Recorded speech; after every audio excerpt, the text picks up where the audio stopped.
Bharat Lajna multi state housing cooperative society limited, Parappur road, Kottakkal.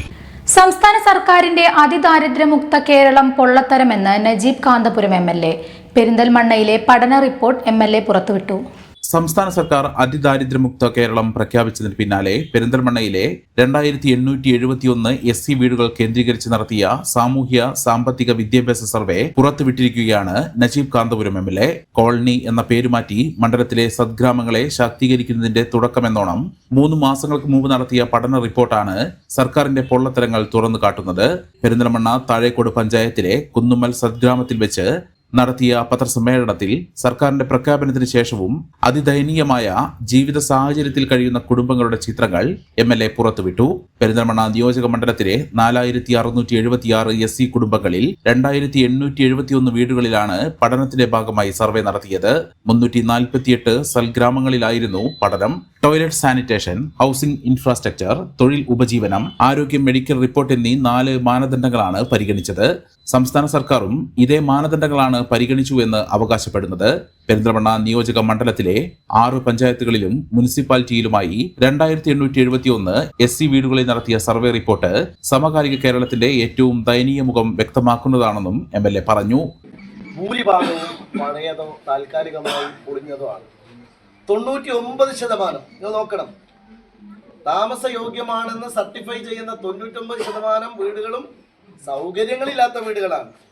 94% വീടുകൾക്ക് ശൗചാലയം ഉള്ളതായി കണ്ടെത്തിയെങ്കിലും പല സ്ഥലത്തും ശൗചാലയത്തിൽ വെള്ളമില്ലാത്ത സ്ഥലങ്ങളുണ്ട്. നമ്മുടെ സദ്ഗ്രാമങ്ങളിൽ വീടുകളുടെ ഗുണനിലവാരം പിന്നെ പറയേണ്ടതില്ല. അകത്തുള്ള റോഡുകളുടെയും മറ്റു പരിമിതികളൊക്കെ സ്വാഭാവികമായിട്ടും അത് വേറെ കിടക്കുന്നു.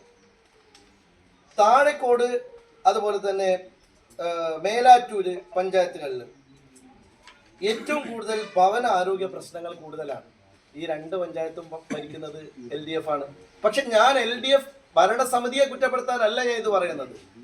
ഏത് ഭരണസമിതിയാണെങ്കിലും അവർക്ക് ചെയ്യണമെങ്കിൽ ഗവൺമെന്റിന്റെ ഒരു പോളിസി ഉണ്ടാവണം. ഇവിടെ പരാജയപ്പെടുന്നത് സംസ്ഥാന സർക്കാരിന്റെ പോളിസിയാണ്. ദാരിദ്ര്യ നിർമ്മാർജ്ജനം എന്ന് പറയുന്നത് നമ്മൾ തിരുവനന്തപുരത്ത് മൈക്ക് കെട്ടി പറയേണ്ട ഒരു മൈതാന പ്രസംഗമല്ല. അത് പോളിസി കൊണ്ട് നിർമ്മാർജ്ജനം ചെയ്യേണ്ട ഭരണപരമായ ഉത്തരവാദിത്തമാണ്. ആ ഉത്തരവാദിത്തത്തിൽ ഈ ഗവൺമെന്റ് 100% പരാജയപ്പെട്ടിരിക്കുകയാണ്.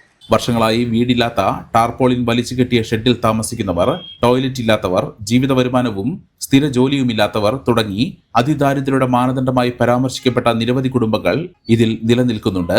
സർവേ നടത്തിയ 2871 കുടുംബങ്ങളിൽ 70 പേർക്ക് ടോയ്ലറ്റുകളില്ല. മൊത്തം സർവേ ചെയ്ത വീടുകളിലെ 2.4%മാണിത്. മതിയായ സൗകര്യമില്ലാത്ത വീടുകൾ 2741 സ്ഥിര വരുമാനമില്ലാത്ത 1574 കുടുംബങ്ങളുണ്ട്. ആരോഗ്യ മേഖലയിൽ കൃത്യമായ ചികിത്സ ലഭ്യമല്ലാത്ത 2574 കുടുംബങ്ങളുണ്ട്. താഴേക്കോട് പഞ്ചായത്തിലെ 89.1% SC കുടുംബങ്ങളും ദാരിദ്ര്യരേഖയ്ക്ക് താഴെയാണ്. പുലാമന്തോളിലെ വലിയൊരു ശതമാനം ആളുകളും സ്ഥിര വരുമാനമില്ലാത്തവരാണ്. മുനിസിപ്പാലിറ്റിയിലെ സ്ഥിതിയും വ്യത്യസ്തമല്ല. കേരളത്തിലെ ഏത് നിയോജക മണ്ഡലത്തിലെ SC കോളനികൾ പരിശോധിച്ചാലും ലഭിക്കുന്ന വിവരങ്ങൾ ഇത് തന്നെയാകുമെന്നും MLA പറഞ്ഞു. കേരള പിറവിക്ക് ശേഷം ഒരു ഭരണകൂടം നടത്തുന്ന ഏറ്റവും വലിയ നുണപ്രചരണമാണ് അതിദാരിദ്ര്യമുക്ത കേരളം എന്ന പ്രഖ്യാപനം. കേരളത്തിൽ 64,006 അതിദരിദ്രരാണ് ഉണ്ടായിരുന്നതെന്നും അവരെ മോചിപ്പിച്ചുവെന്നുമാണ് സർക്കാർ അവകാശപ്പെടുന്നത്. അതിദാരിദ്ര്യം എങ്ങനെ ഇല്ലാതാക്കി എന്നതിന് സർക്കാർ വ്യക്തമായ മറുപടി പറയുന്നില്ല. അതിദാരിദ്ര്യം ഒറ്റ ദിവസം കൊണ്ട് കൊട്ടിയടയ്ക്കാവുന്ന ഒന്നല്ലെന്നും സെലിബ്രിറ്റികളെ വേദിയിലിരുത്തി ഈ നാടകം കളിക്കുന്നത് ദാരിദ്ര്യ നിർമ്മാർജ്ജനമാകില്ലെന്നും MLA കുറ്റപ്പെടുത്തി. മെമ്പർമാരുടെ നിക്ഷേപങ്ങൾക്ക് ഉയർന്ന ലാഭവിഹിതം നൽകുന്ന കേന്ദ്ര സർക്കാർ സഹകരണ സ്ഥാപനം Bharat Lajna multi state housing cooperative society limited, Parappur road, Kottakkal. Phone 9946999976.